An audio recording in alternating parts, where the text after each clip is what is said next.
Welcome to LOA Today. I'm Walt Jason. With me today is life coach and LOA teacher Joel Elston. This is your daily dose of happy. We are so happy you decided to join us today. I feel like a broken record, Joel, because once again, I'm going to say I got the idea from a post you put on Facebook. Well, I do put a lot of posts on Facebook, so that is a good resource, I guess, to start. I guess things. it is, yeah. Well, yeah. That's why I go there, because I know I'm going to find something every single time. Yes. So and that's good. I found something this time. It was actually the first post I looked at. It was a post. I don't remember the exact wording, but the gist of it was that you want to be careful who you're surrounding yourself with. And that really comes down to the phrase, the popular phrase these days is finding your tribe. Yes. Finding your people. Yes. We've talked about this before, but we're going to do another deep dive on that one. Let's start off with a very basic concept, very basic. Let's kind of define our term. Why is it important to find your people? Well, everything I believe in, everything that I've experienced in my life, as you know, with the law of attraction, there's energy. We're all energy, and we have a tendency to exchange energy with people, good or bad, happy or sad, depressed or elated. There's an energy exchange between people. So when you have people who are chronically depressed or down or negative, and you're around them, no matter how great you're feeling, there's a tendency to allow that energy to pull on yours. Now, there's hope that your energy would pull that person toward you, but it could go either way. When you're looking at that. So to me, the people that I need in my orbit are people that really get me, understand me, and I want to be, no matter what happens in my life, I want to be able to approach it with my correct mindset. And I need people around me that can. Here's a great example. I have a friend. She helps me out with work stuff. We're really good friends, and so I had a really stressful Sunday, probably about a month ago. I've had a lot of stressful Sundays. So this Sunday was, it might have been around Easter, somewhere around there. Anyway, so it was this event. I had a client that was supposed to move into a property the following day. And I got information that the landlord was not going to rent to him the day before. We had electricity in his name. We had movers in place. We had all these things. I might have mentioned this to you before. So, I remember the story. Yeah. Yeah. So anyway, very stressful moment. So I texted her and said, look, this deal fell through. And I was in a panic mode because there's a lot of stuff that has to be done. Plus I have sessions to do. It wasn't Easter because I wasn't working on Easter, but I had some sessions I was going to do on that Sunday afternoon. So it's like, okay, on a Sunday, getting all this done is almost impossible. So I texted her that. I did my sessions. I got done. And she said, man, you have such an exciting life. There's always, and I laughed and I said, well, I needed that perspective. It was really important for her. It really changed my entire day because it reminded me, this is exciting. While those things are annoying and stressful and all the other stuff, it's nothing that can't be handled. Not only did she help me out by saying that was exciting, this is an exciting world you live in, but she also handled everything she could handle on a Sunday. And she said, I'll take care of the rest of the stuff tomorrow morning. And I never had to do anything. So it was this amazing reminder that having that right person in my life, and that's one instance. Imagine having nothing but right people in your life. Whoa. There's a tendency to hang on to people. And I'm not about abandoning friends and family, but having that, what I call that inner circle or that group, that tribe, or those people right up close to you, it's imperative that they are of like mind to me. Mm-hmm. I want people who believe in the law of attraction and the power of it. I want people that look for the positives, not the negatives. Yes. I need those people in my life. So I attribute my success a lot to, of course, the law of attraction, how I turn my life around, but also the people that I found along the way that are like-minded, that if I need somebody and anybody can have a bad day. Oh, anybody can have a catastrophic day. Doesn't mean that I expect everybody to be up every single day, but just the general mindset, the general positivity, the belief that everything's going to work out, the belief that we have access to whatever we want in the world, as long as our mindset's right, we're willing to do the things to get there. As long as that's my tribe, I love that. I love people who are driven or hungry. I don't want people with a fixed mindset. I like a growth mindset. I'm not critical of people that aren't, though. If you're not my tribe, that's okay. But when I have those people in my orbit wall, life becomes, it amplifies everything to a really high degree. Yeah, that's a key word, amplify. I like that you chose that word, because that is the effect. The effect is that every time, like you said, when we interact with each other, we do so on an energetic level. And so there's a giving and a receiving of energy that goes on. And when one person is giving energy to another, the other person is receiving. When they send it back in some way through, conversation or action or something, and then it comes back to us, and then we send it back to them, and they send it back to us. That's where the amplification comes in. Yes, completely. It's like a momentum that builds because of that exchange of energy going back and forth, back and forth, back and forth, back and forth. And then you get more than two people involved doing that, and it just becomes a geometric thing. It does. It just explodes like crazy. Yes. And and that is, to me, that's the most, I like people that are driven. I like people that, that are like-minded, but also I don't want people, I like contrasting ideas as well. It isn't that I just need somebody that agrees with me all the way. The right people will challenge my beliefs in a positive way. Like, have you ever thought about it this way? I like people that will look at different ideas. I love to brainstorm ideas. When one of the things I love working with my younger clients, they don't have a filter built in of what could go wrong. So they always have amazing ideas. I always consult with my youngest clients because they'll bring a perspective that an adult mind can never see. Right. So, having the right people, it isn't about age, but to me, it's about perspective. It's about mindset. It's not even about intelligence. While I certainly love intelligent people around me, it's people that bring that energy of, we got this, we can do it. We're going to go through this. And that's a gung-ho mentality that just motivates me every day. And so having the people in your orbit, and that opens up the question, how do you get rid of the people in your orbit that aren't there? And that can become tricky, because there's sometimes these people that you inherit energy, sometimes people with bad energy, and they're there, and you don't want to, you always want to be kind, but at the end of the day, I can't be like, I know people that I have sort of culled away from my life, got them out of there, who all they do is just, everything's negative. They're always sick. They're always looking at what, that we live in a terrible time, and whichever political side they're on, everything's falling apart.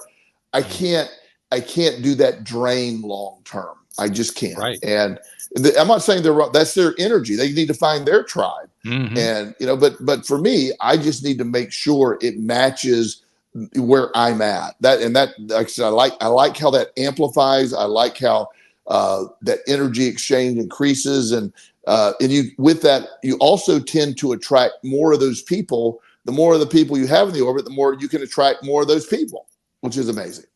That's absolutely true. Yes. I want to throw something else out there too, because you mentioned people who have a particular political bent, one way or another. It doesn't really matter which way. Right. But as you say, they need their own tribe. I used to be in a political tribe years ago. I haven't been in a long time, thank goodness. But I used to be. And one thing I discovered about being in a political tribe is, you find a whole bunch of people who are like-minded, but it could also not serve you. Oh, no. It's very possible to be in a tribe that isn't serving you because it doesn't feel good. It feels draining, actually, and for a very good reason, because it is draining. It's especially political connections. Political connections tend to be very draining because they're about taking energy rather than giving it. Right.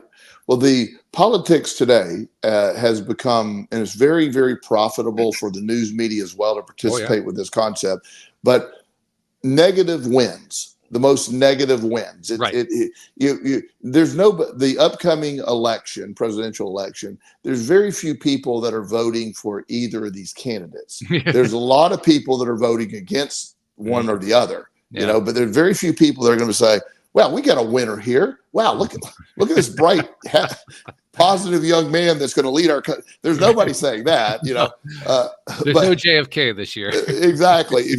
So without that, we have to. But the key is how do you even word this? The people don't realize that they're miserable. That's the key. They really believe that the source of their misery is the other side. So my world's messed up because the gays can get married in the church somehow, or whatever their thing is, Doesn't matter what it is. Yeah. So whatever their thing is, they think that the source of that is the other side. And now when my side wins, things are going to be just so fantastic and it's going to be great. It never is, because they're going to still be complaining about, well, the other side's still attacking my side. And that's right. And you're stuck in all that. Then you have me, who I just don't care. There's none of this that matters. I mean, my life is not going to change. I'm going to be successful and happy no matter who wins. It's just, I've proven that time and time again. There's not been a year in the last 15 years that my life hasn't improved, no matter who was president.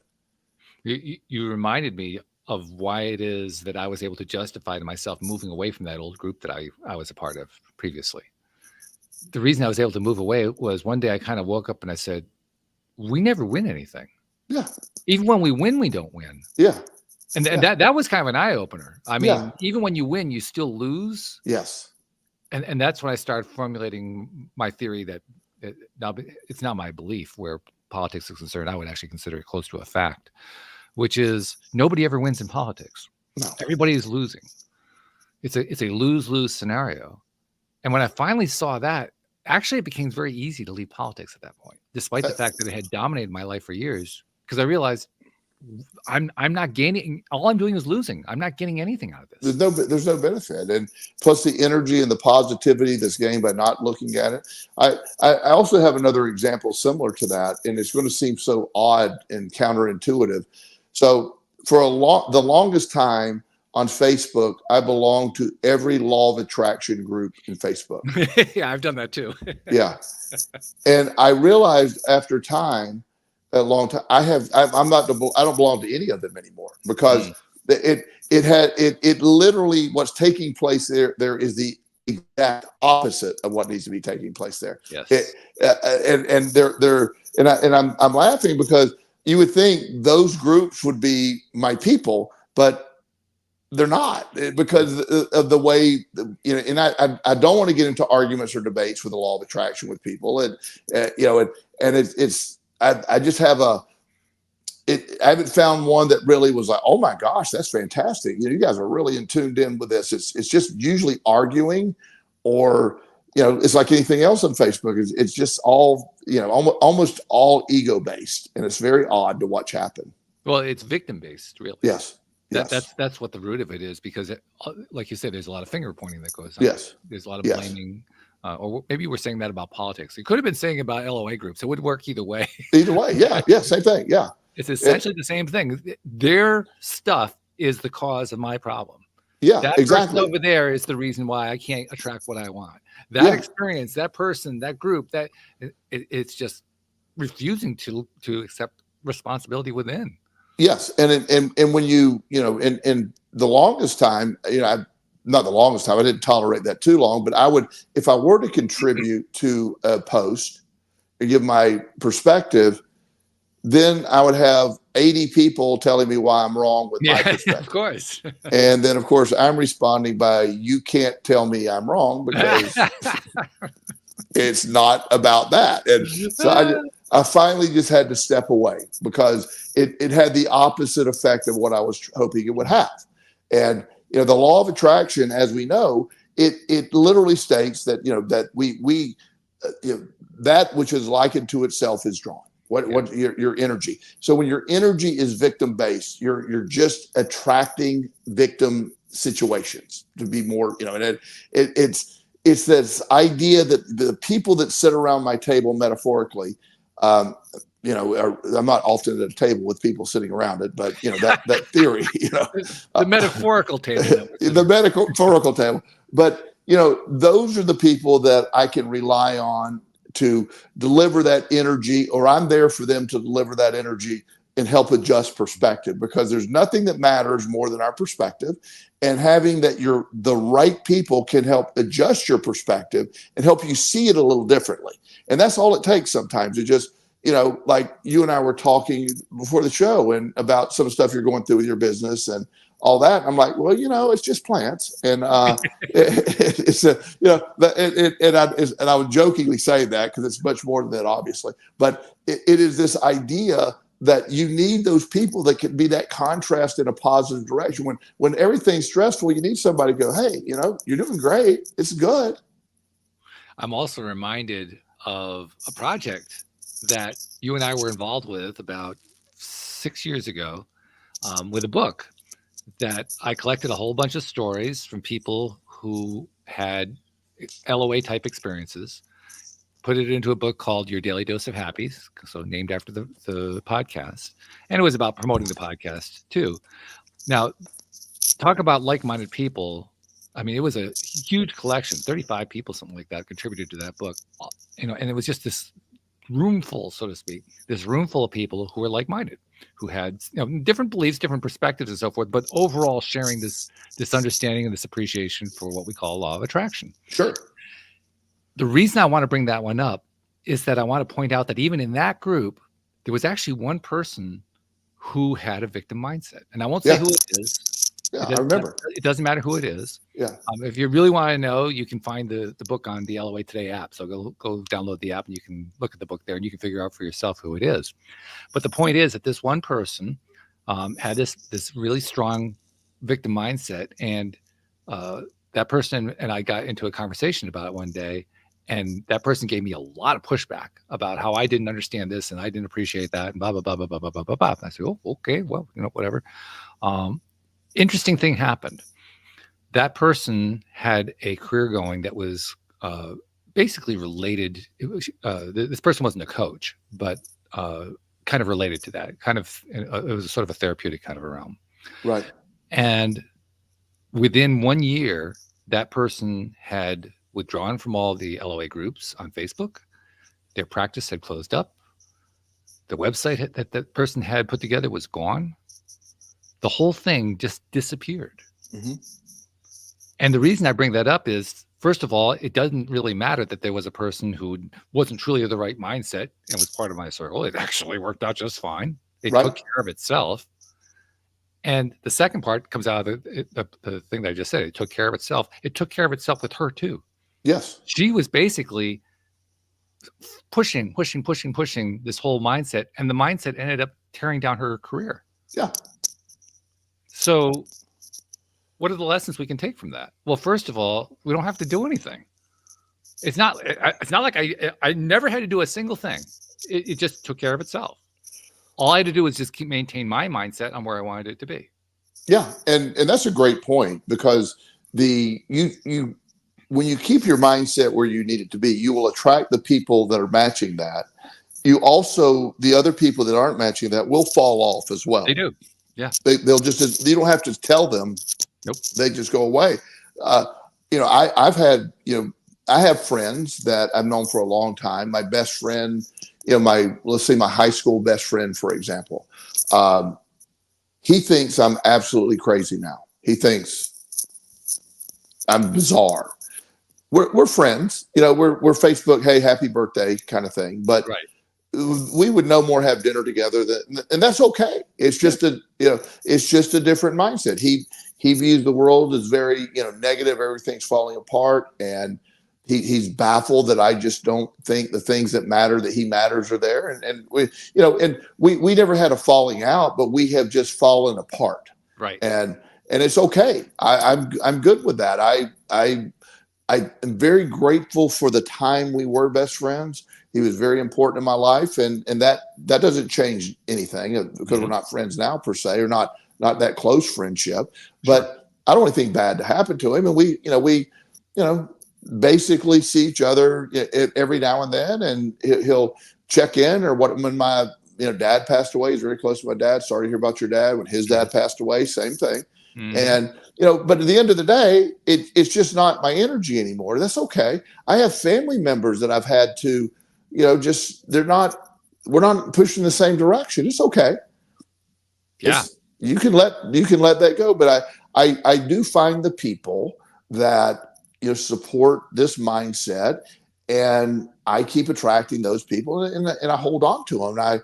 They're in my group. They have access. I have access to them. And it's just such a great way to live when you sort of create your tribe based on your energy. That life becomes so much easier, because, like you're saying, the amplification of the law of attraction, the amplification of that energy is tangible. Yes, it's tangible. If you feel it, it at a root level. You feel it at a deep, deep level. Yes. And you can also feel it shallow too. You can feel it both ways. I mean, it's not like it's limited. It can only be in that realm. No, I mean, you feel it all over. Yes, completely. And that's what I love about it. Having those people that you're very comfortable around. They get you it can be romantic, but it doesn't matter. It's more the other side. The romantic side almost screws it up, if it's, you know what I mean? It can work.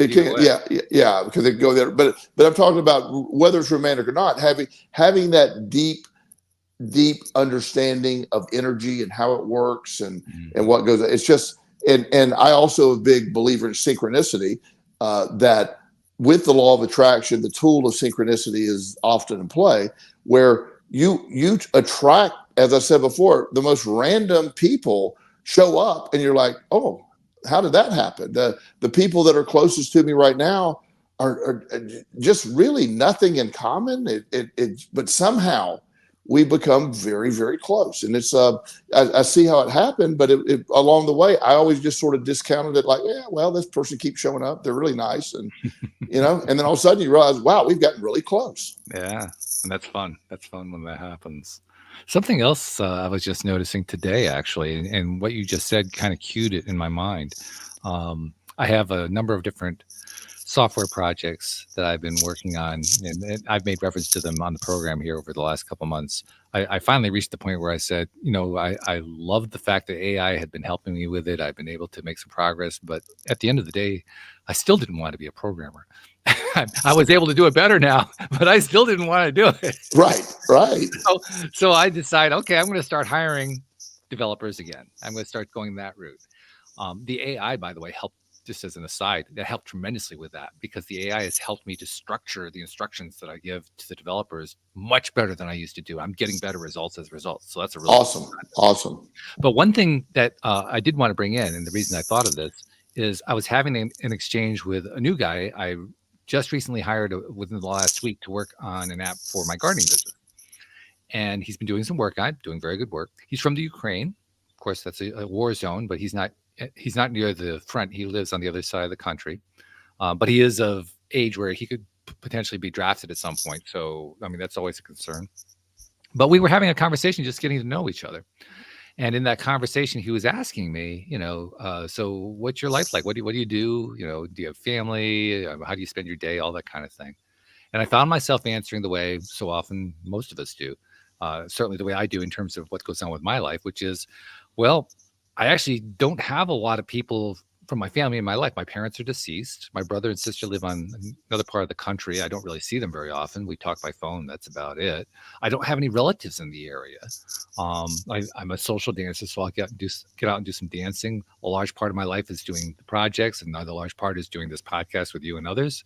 But that's pretty much what I was telling him. And I realized after I said all that to him was, it sounded almost like there's nobody in my life, which is exactly not the truth. The truth is, I have contacts like you that I've met mainly through doing this podcast that are my tribe. Mm-hmm. And I value them so highly that they're almost like second nature to me. I don't even think about it, but I just appreciate them like crazy. So I almost want to go back to them and say, hey, Sarah, by the way, I want you to know I have some people that I'm really close to in my life. They're just not family. They're just not friends I've known for years and years and years and years and years. These are relatively new friends, but they're my tribe. Yeah. And that's I moved to Richmond in 2008, I believe. And, within that, I didn't know a single person. I didn't know a soul here. As you know, I'm in the gym. The gym is my source of everything. So I started working out. Most of my friends, and you see somebody in the gym every day, you speak, and then eventually, you get to know the ones you like. And then when I started my private practice, obviously you get, pretty well known. I mean, there's people in town. I mean, I know so many people in town. I'll go somewhere and I'll go out to dinner and there'll be 4 or 5 people I know. And I'm not claiming I'm famous or anything like that. But I'm simply saying I'm very well known in town. And there's a lot of people that have assumed I've been here my entire life. It's just sort of that thing. And so, my mom and dad have passed away. My sister lives in Florida. My son Justin's with me. My son Chris is in Missouri. And, it's as far as real family here, it's like, there's nobody here. But I have so many people. We have places we go to for Christmas and Thanksgiving. And I have, our neighbors and I are very close. We're always hanging out, doing stuff together. I'm the backup when nobody needs it. Kid misses the bus, I'm taking the kid. It's just this really great tribe that I developed here. And I've never been a big fan of the Richmond area per se. It's not a bad place, but it's not a great place. But at the end of the day, I've certainly become a mesh with my people here in Richmond. That's why it isn't the city; it's the people that are here that I'm really into. I love my people here. Yes, that's a very key point. It isn't the place; it's the people. Yes, because I mean, I've actually lived. I lived for a year at Smith Mountain Lake, which is something you've actually considered getting some property at, and it's a beautiful lake. And you know what? Other than my family, because my family were living on the lake at the time, I had no contacts from the lake. Yeah. In other words, I wasn't finding any of my tribe there. So as beautiful as it wasn't worth staying. Yes. And that's and that's what people find. You see these destination places to live, but that's why people stay in the suburbs of Richmond, Virginia, because like my neighborhood has to be the safest place in the entire world. We have nothing. There's no crime. It's everybody looks out for everybody. It's just the safest place in the world. We don't worry about stuff like that. The big event is some teenagers the other night vandalized our little basketball court. And I mean, that's gigantic news. The entire police force turned out. Right. Forensic investigations. I mean, it's this weird little, but it's fine. So the old saying, it isn't where you are, it's how you are. It's who you have with you. I could pick up and move anywhere in the world. I've looked at Smith Mountain Lake. I still have property in Florida. I could go anywhere, but when I weigh moving and getting away, I mean, I still like, what about my people? Can I move all of them with me? Right. Because I can't. And, but I don't want to be away from my people that I've developed here. So that's sort of the push pull. And, you've just sort of come to accept that, this is a beautiful area because of the people here to me. Yes, I know exactly what you mean. And I would add to that for myself. I mean, I've laid out at times here on the program how I've thought about where do I want to live. Since my divorce, I'm thinking about maybe snowbirding, living in the South in the winter, in the North during the summer, that kind of thing. And thinking, maybe I'd like to live on a shore. Not really sure. But as I've been playing ideas out, I also do searches online because I also want to find out what's the likelihood I'm going to find my tribe wherever it is I'm considering moving to. So for me, part of my tribe is dance. I want to find people who are into dance. So I look, is there some significant amount of the kind of dance I like going on in an area I'm looking at? If there isn't, I rule it out. I don't care how pretty it is. It's just not worth it. Right. You know, I haven't quite figured out how to do, to look for the kind of tribe that I have attracted here through doing the podcast, because it's all online. I haven't figured out how that translates. Well, wherever you move, that tribe is online. Doesn't matter. Exactly. That's true. Yeah. Yes. Yeah. So in that sense, I'm not having to evaluate a place quite so much in terms of the tribe. And yet I do want to have more of my tribe of our kind, and basically all encompassing, where you were describing the kind of person who's into law of attraction and all that kind of thing. I want to have more of that kind of tribe around me locally, in addition to the online world. So I'm thinking about, how can I find that? Where am I most likely to find that? And I don't have any clear answers yet, but I don't have to yet. The point is, I'm looking for it. I'm making that part of my criteria for where do I live. Yeah, and I like that. And the idea, I'm capable of picking up, and I can move in a heartbeat. I can move anywhere. I haven't, but I could just take off and move. And if I wanted to, I just don't know where. Like you're saying, I'm going to find, the tribe that I have. I can do it all virtually, as long as I need to. But for me, like, I have this thing. I'm not a guy that does I'm not a off the grid guy. I want to have conveniences. I don't want to be 30 minutes from the grocery store. I want to be in between 7 grocery stores in about a 10-minute. You know what I mean? I know exactly what you mean. I used to do that. I don't want internet. I want the highest speed internet possibly. Internet, right? Yeah. So I want Chipotle. I want my gyms. I have this list of things. So when I'm narrowing it down, like Smith Mountain Lake is beautiful, and Lake Gadsden in South Virginia is very pretty as well. Yeah. Same thing. Yeah. However, the internet in these places are very sketchy. Yep. Doesn't work. Cell phones don't work real well sometimes. There's a lot of things that aren't there because of their location. So, it's like, okay, I can't really live there. And my island that Anna Maria Island that I'm so fond of, that so many people have overrun that, and you can't get anywhere on the island. So, but it had all of those things. I loved it because I had the beach, I had high-speed internet, I had all the food, all the great restaurants were in town. I had great restaurants on the island, but yet so many people discovered it. So that sort of, I can't move there because of that. So until I find something that meets or exceeds where I'm at, I'm just hanging out here. Yeah. Yeah. I totally get that. It makes sense to me.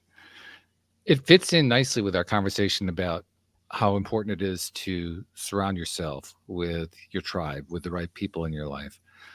Part of that, though, also has to involve understanding what makes them your best tribe. Why is it that one person, we can point to, this person's always focusing on politics, or that person's always focusing on the news, or this person's always looking at horrible weather forecasts, or whatever. But ultimately, we also need to identify within the people themselves, regardless of what their interests are, what is it about the people themselves that we're looking for? I mean, you identified one really key component, which is they have to be positively oriented. And I agree with that one. That one's really important for me as well. But there's also other things too. I mean, and this is it's partly a self-discovery process, because we're trying to identify what is it about me that I want to see mirrored back to me from others.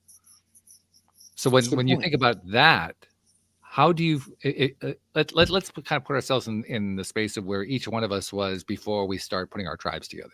Okay. How did we come to that conclusion about, where am I going to go looking first? How am I going to find my tribe? Who is my tribe? How am I going to identify what that person is? Well, and also within that context of, and this is really important. And one of the, I'm thinking it's the law of attraction by Abraham Hicks. Esther mentions a buyer doesn't want to attract another buyer. Right. A buyer wants to attract a seller. So I have, my friend that I was talking about earlier that helps me out with so much. she is simply the most organized person I know. She can pull up anything, everything's filed. This is shocking to many people in our audience. Joel is not organized at all. Okay.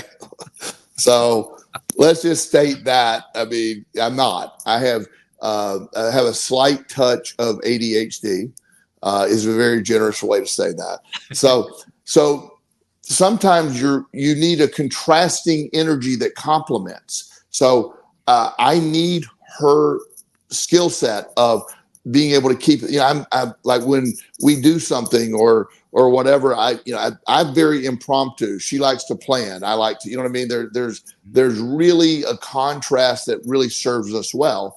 And we're better together because of, and the other people in my tribe. So I like the contrast. I don't need a bunch of Joels there either.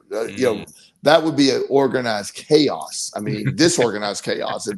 Imagine 10 people like me in the group. That would be terrible. We would be really positive, but we would never get anything done. And so the conversations would just be endless about nothing.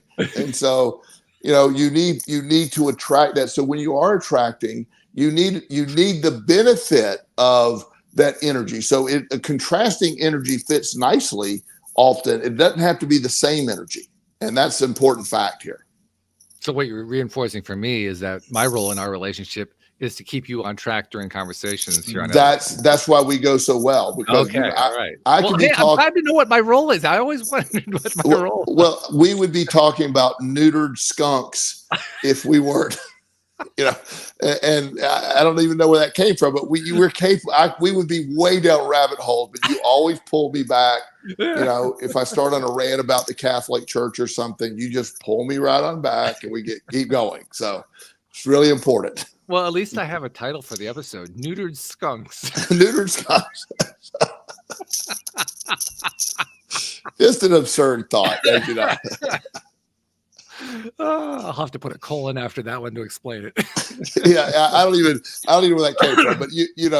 But but you're asking why. I want to attract. I want to attract the people that make me laugh. As you know, me and you, we always laugh. Even when things are tough, we laugh. Every time we laugh. And to me, humor is really high on my list of people that can laugh at stuff. It's like. Another friend and I were driving down the road the other day, and not everybody could get this. And so I just happened to say, I said, "Hey, you missed that last pothole." Because she had hit every one in a row up until that point. Very subtle. Very subtle. Yeah. Well, of course, she died laughing, and then she intentionally didn't miss another pothole the rest of the trip. So, but she had to live up to it. You'd set the standard for her. Or being able to have just weirdness, make just a situation like, be able to pull something up, and it's just, I can find anything to laugh at. And so humor to me is really, people that are really serious and don't laugh and don't have humor, they're not going to last long, because, yes, it's like I have some people in my orbit, business wise, that are like, "Oh, okay, can we get back to the point?" And I go, "No, I'm not done with my joke. So we're gonna have to get back to that in a minute." You'd be a lot of fun at a board meeting, I could tell. Oh, yes, they don't like that, because Well, let's just point out that the word board can be spelled a couple of different ways. Well, board meetings are board meetings. They are. And so I do liven them up with, interesting tidbits. Yes, I can well imagine. Yeah. And if they're not smiling, that's on them. That's not on you. Most people eventually laugh. I remember, a month ago, I got pulled over by a police officer for speeding. Yeah. And I told you about that. And right. He was very professional, but he wouldn't laugh at any of my jokes at all. And I found that really sort of, I took that personally. And so, I kept, like, when he said, "This is pretty serious, Mr. Elson," I was trying to joke. I kept going, "Is it? Is it really?"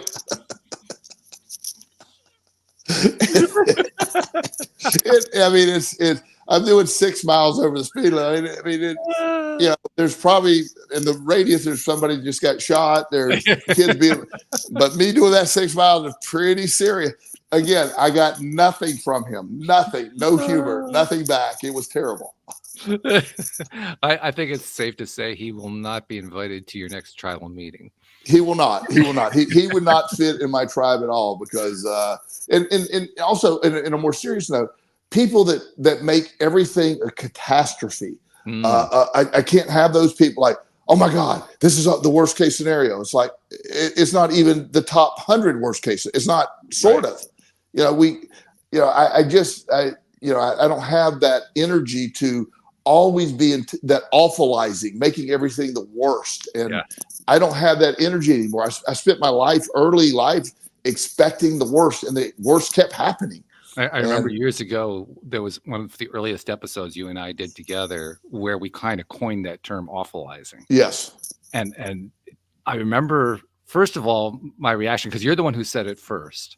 Right. When you said the word, it just instantly hit me between the eyes. Like, oh my God, that is such a perfect word for describing what it is that human beings tend to do. Yes. It just, in one word, it just expresses how someone can take a situation and make it sound as bad as possible. Yes. It doesn't, it could be as simple as I tripped.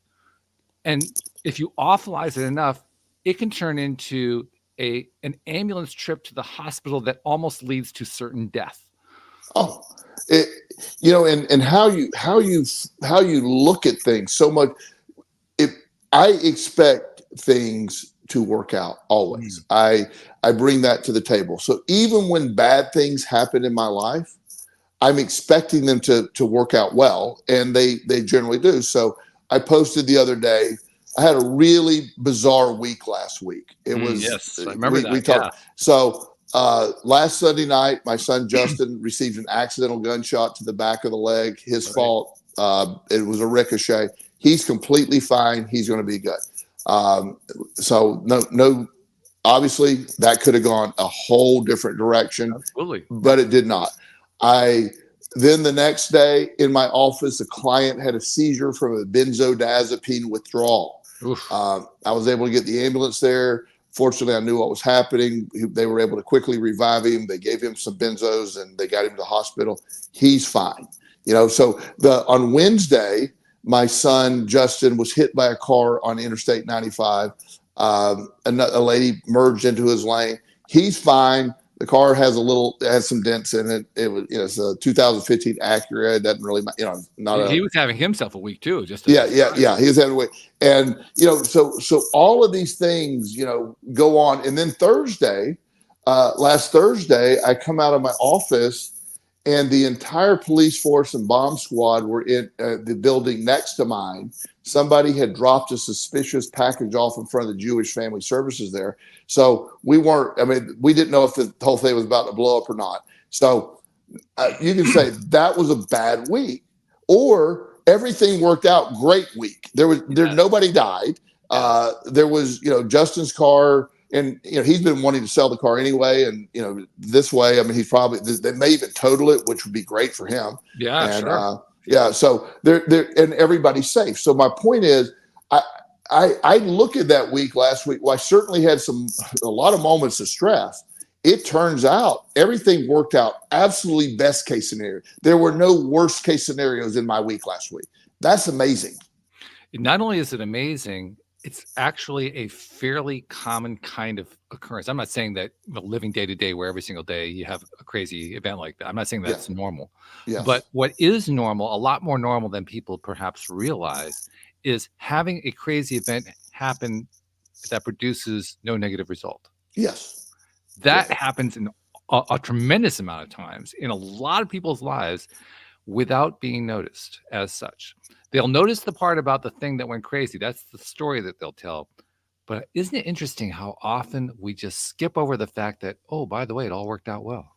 Remember I'm being a little facetious here. Of course, you remember the COVID-19 stuff. Okay, that was wild. I don't think I'll ever forget that one. Yeah, that was very weird. And one of the things I found this the other day, it was March 13th of 2020 when everything sort of shut down. Right. I know that because I was at a movie, and that's why that'll always stay in my mind. It was a Friday. So everything just sort of shut down. School shut down, everything. So all we were seeing on the news was X number of people died today. X number of people died today. X number of people died today. And the numbers were I don't know if they're real or inflated or whatever. I mean, it doesn't matter. They were told. Then somewhere along the way, somebody with some common sense posted this was pretty early. 5 million people have recovered from the COVID vaccine, of the COVID virus. So it's like it's the first time anybody ever said, 5 million people. It was like, 10,000 people died today. 5 million people recovered last month from COVID. 5 million recovered in that first month. And so that didn't make the headlines. That didn't sell. 5 million people to 10,000 people. And again, I'm sorry for those 10,000. But that was the ratio the entire time. But all the attention was on all these people died, and it's horrible. I'm never going to hear a different version of that from me. But the focus was solely on what was going wrong versus what was, there's a lot of people that are healing from this. And I think if we'd put more emphasis on that, we would have had fewer people die. I really believe that. I totally believe that. Yeah. I totally agree with you. We've talked about placebo. That's really what that is. The placebo versus the nocebo effect. I think nocebo is actually more important than placebo. They're really equivalent.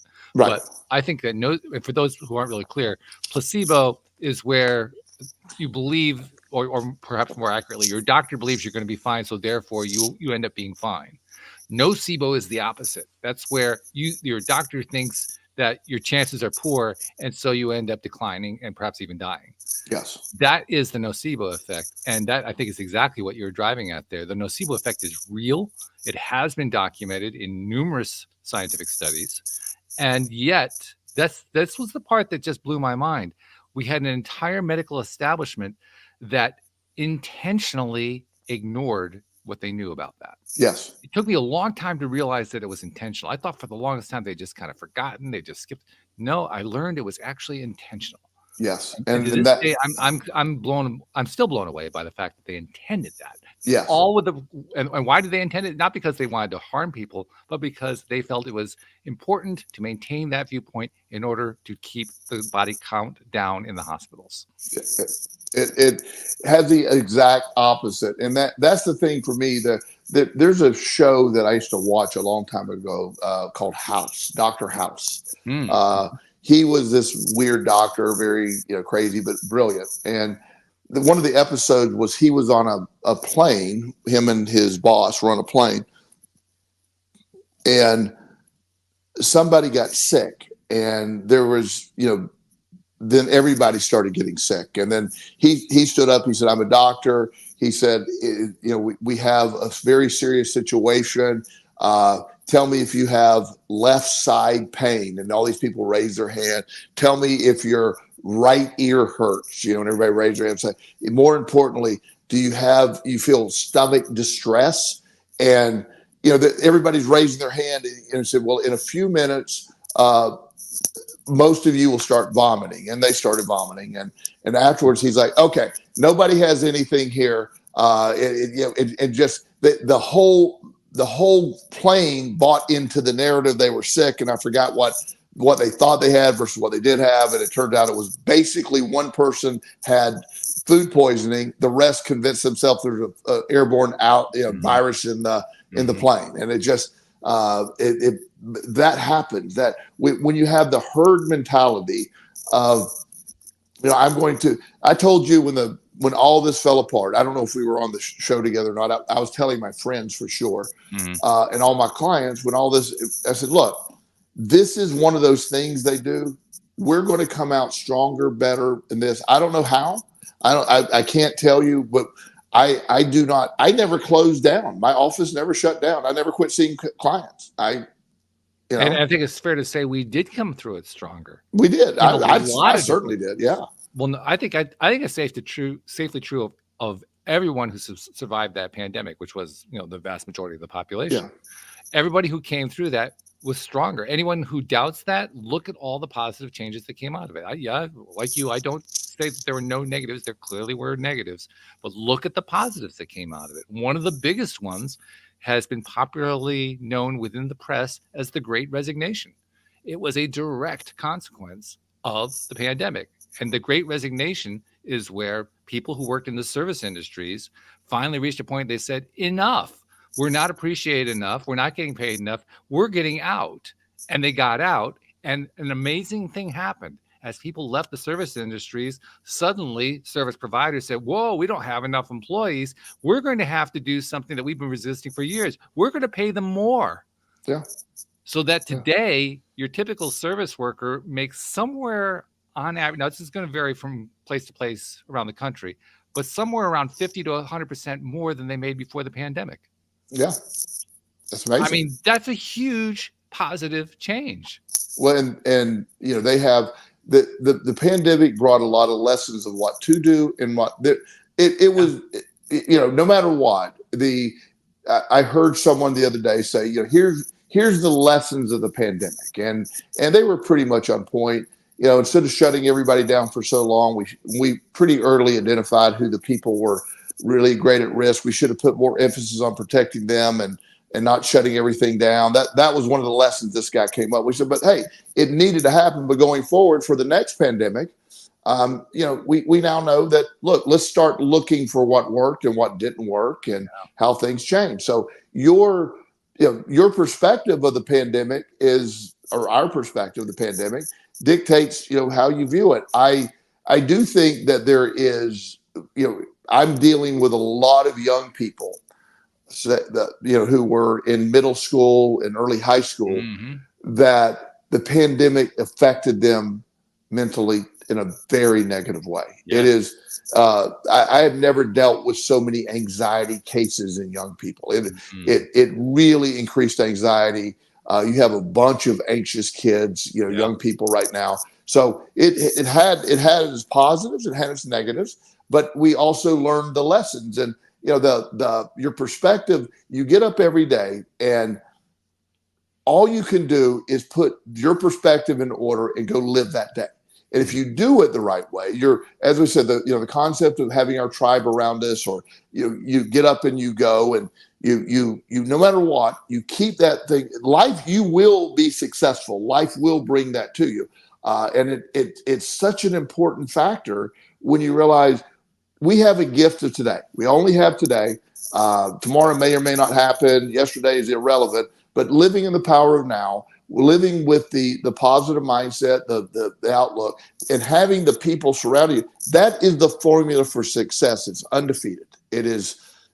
There's a lot of people that argue with that.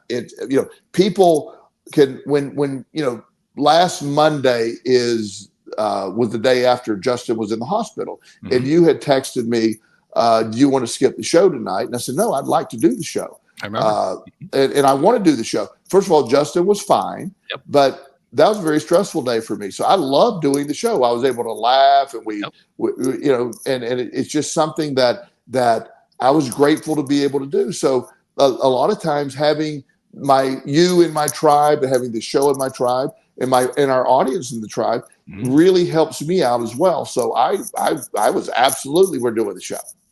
Which leads to the final point that I want to bring up. And you can bring your final points in afterward as well.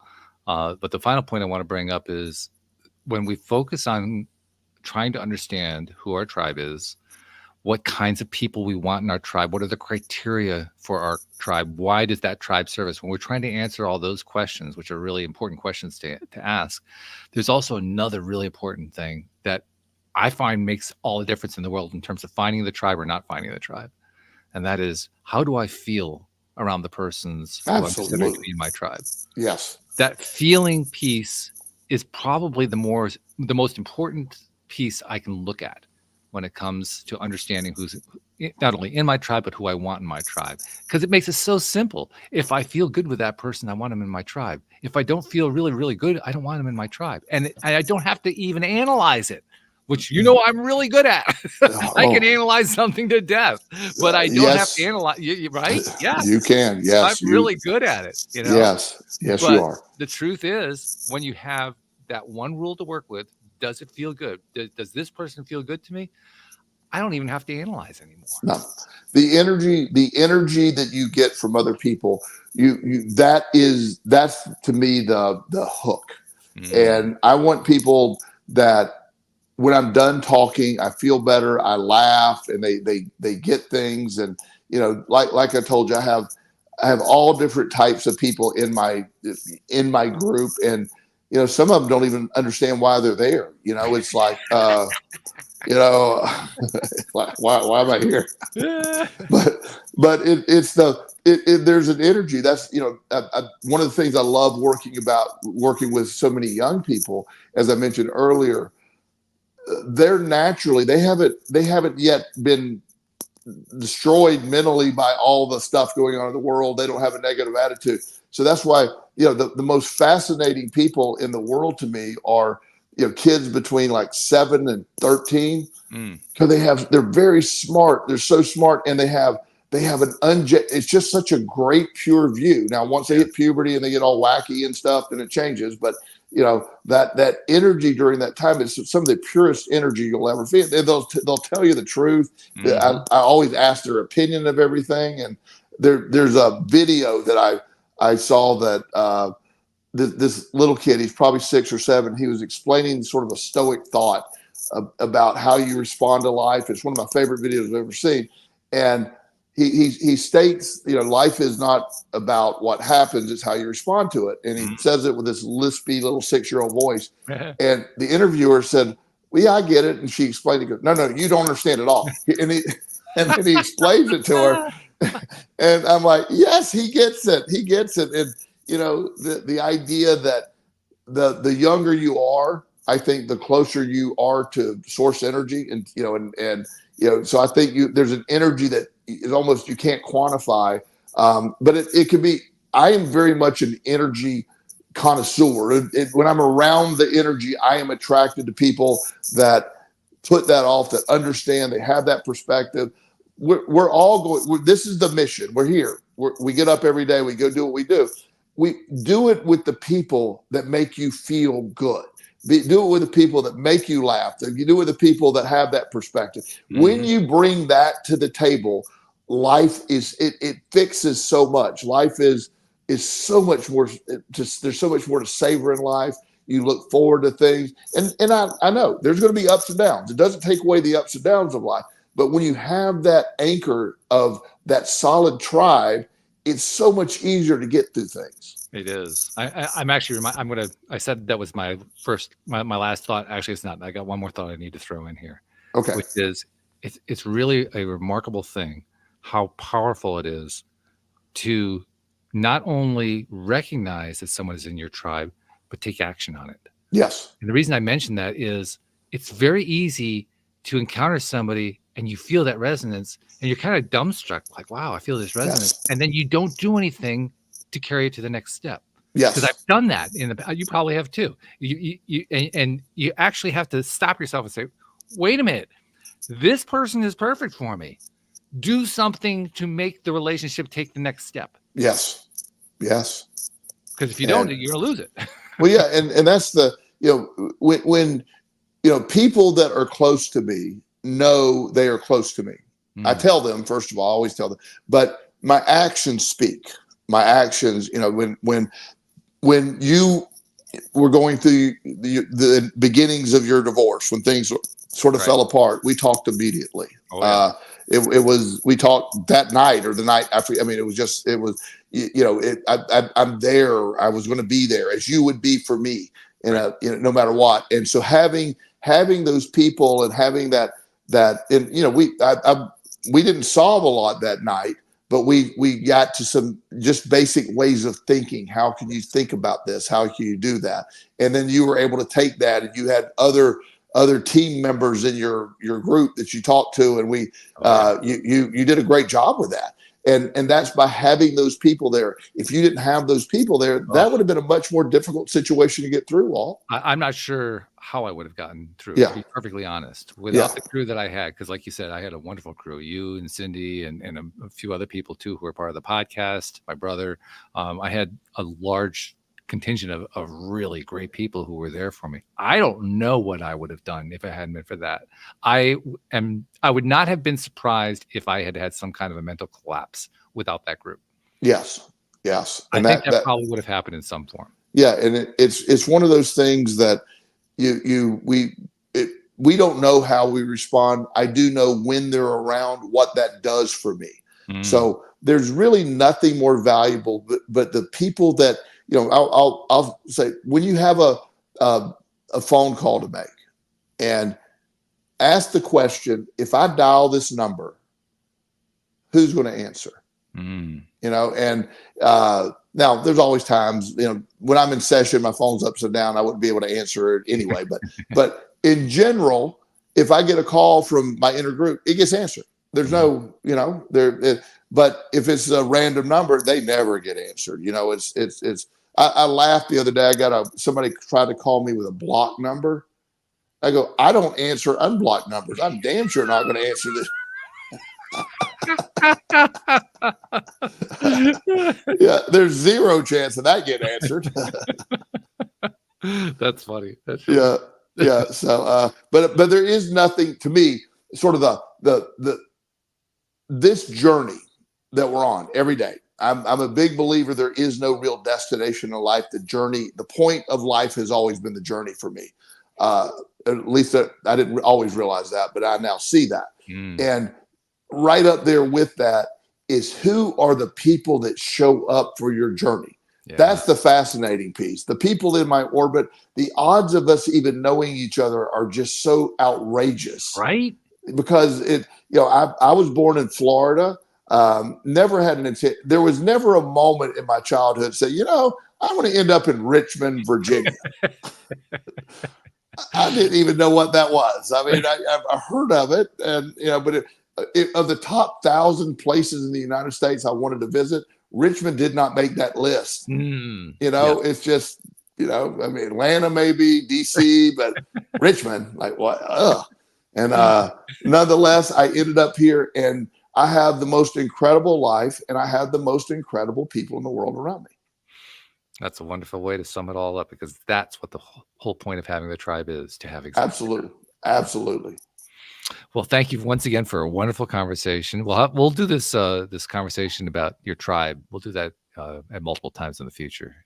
But I'm glad we did it today. So thank you much. Thank you, podcast listeners everywhere. We will see you all next time here on LOA Today. Goodbye, everybody.